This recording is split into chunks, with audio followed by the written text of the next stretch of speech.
Hey there, Griff Hamlin here from Blues Guitar Unleashed. Welcome and thanks for joining me. In today's video, I want to talk about how to use a metronome when you practice and kind of what you can expect from a metronome, how it can help you, but also, and really more importantly, what you cannot expect from a metronome.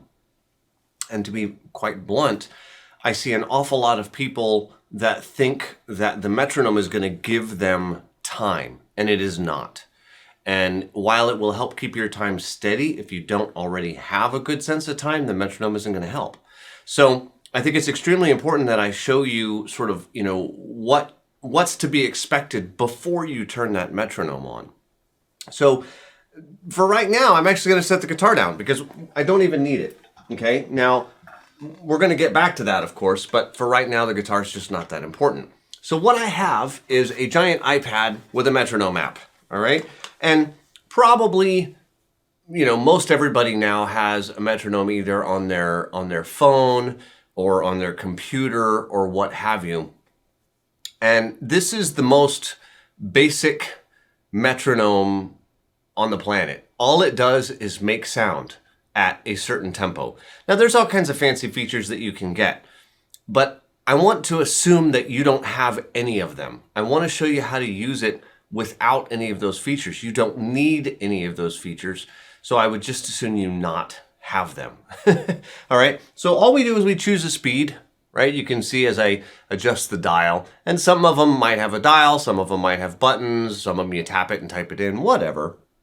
The sort of standard tempo for like a slow blues is around 60 to maybe 65 or even 70 beats a minute. 60 beats a minute is 1 beat per second, right? So that's kind of an important one. And if I hit the play, it makes sound and gives a visual indicator. The visual indicator isn't going to be that useful once you start playing because you can't look at it. You're probably looking at your hands or you're looking at some music.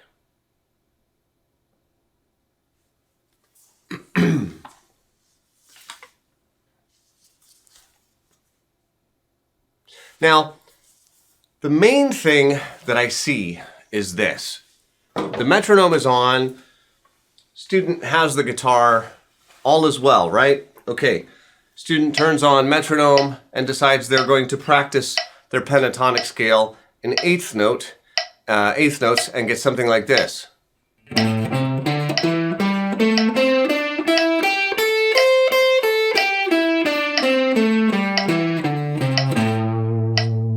Now, if you hear that and you think, man, that's really not right, good. If you hear that and you don't hear a serious problem, not so good. We can fix it, but that's a problem, okay? It doesn't do me any good to play eighth notes if I'm not following what's going on with the metronome, and that's the key. You have to learn to, every time that metronome clicks, sort of monitor where you are. Speed up a little if you need to, slow down a little bit if you need to, but stay with it. Okay, so I encourage you, if you have a hard time with a metronome or if you've never used one before, get rid of the guitar at first. Set it aside. I've got a little stand right here. I'm just going to set it down over there and get it out of the way. First thing you should be able to do is count along with the metronome, okay? And we're going to talk about subdividing beats. Again, this is a big deal.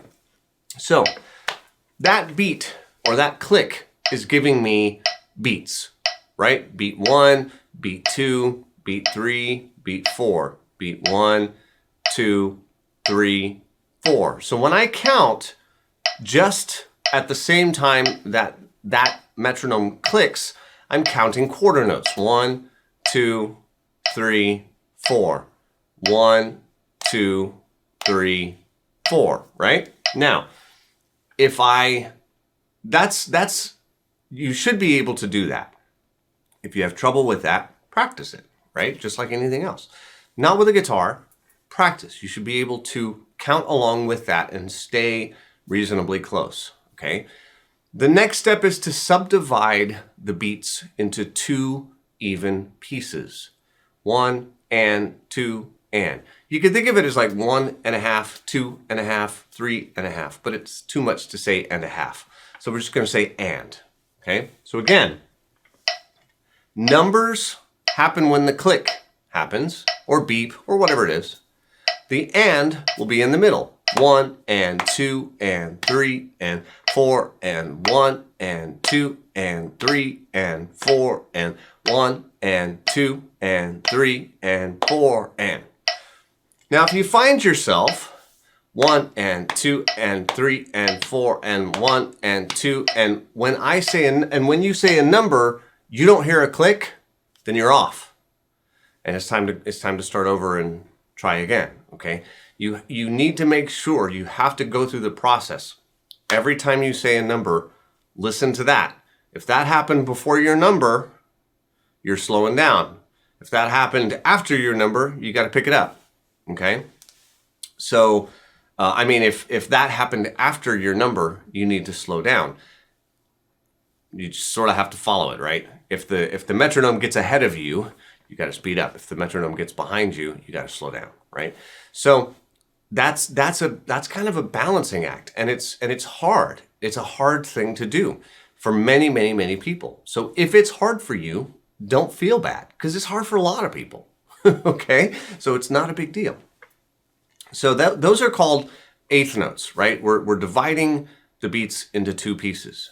In blues, especially, but in lots of kind of music, we have triplet-based music where we divide the beats into three pieces, okay? And you can say, some people say 1 and 2 and, that's what I do. Some people say 1 triplet, 2 triplet. Some people do, use like names of fruits or whatever. That's fine. Whatever you say doesn't matter. 1 and 2 and 3 and 4 and 1 and 2 and 3 and 4 and. Right, again, I'm counting along with it. I'm just counting, no guitar in my hands. If you can't count along with it, adding the guitar is just going to make it worse. Okay, so don't do that. All right. Now, if I can divide into three pieces, maybe I can divide into four pieces. And the way I do this is I say 1E and 2E and 3E and 4E and 1E and 2E and 3E and 4E and 1E and 2E and 3E and 4E and. Right? So now I'm counting along in quarter notes, eighth note triplets, and 16th notes. If you can do that, you're in good shape. Right? Now you can grab your guitar. Now, if you know that you can count along with it, now we can start to add in the guitar and try to play. Let's say I'm going to do good old box 1. Okay, and I want to play it in all of those subdivisions. I encourage you to play in all subdivisions. So I'll do quarter notes. And every time I hear the beat or the click, I'm playing.